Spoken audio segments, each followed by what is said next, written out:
The man's expensive watch accidentally slipped into the sea, but when he dove down to find it, he discovered something beyond his imagination. As he brushed away the sand, an ancient dagger emerged from beneath. Despite the rust on its surface, it still gleamed in the light, and its handle was encrusted with precious diamonds.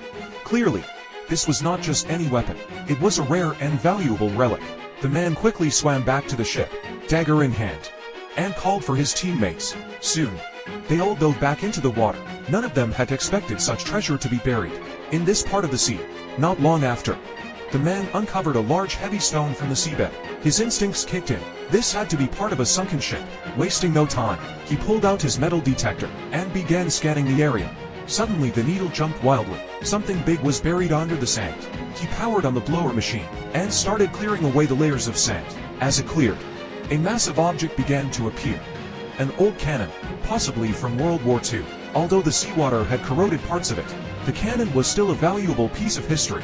He tied it up with ropes, then began inflating airbags to lift it carefully toward the surface. The plan was working. The cannon slowly rose, but just as it neared the surface, a speedboat appeared overhead. The marine police were patrolling nearby. They noticed a ship anchored in a restricted zone, and immediately became suspicious. The team didn't dare pull the cannon up.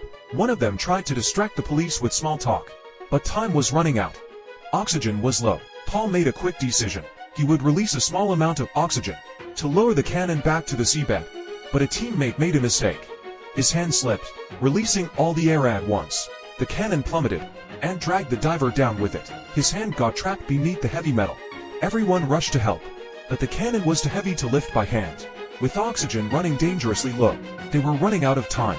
In a moment of clarity, Paul used the last of their oxygen to refill the airbags, and with everyone's combined effort, they freed their trapped friend.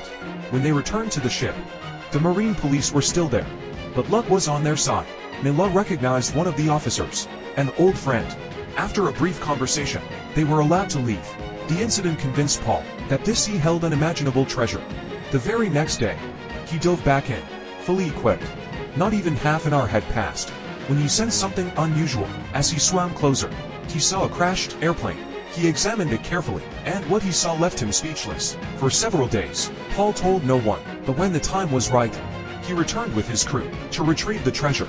First, he tried to bring up the historic cannon again, but this time, the rope snapped, and the cannon plunged downward. But by pure chance, it landed on an old shipwreck. That mistake turned out to be the most valuable one of Paul's life. He dove again, and it became the most unforgettable dive he would ever make. Have you ever found a treasure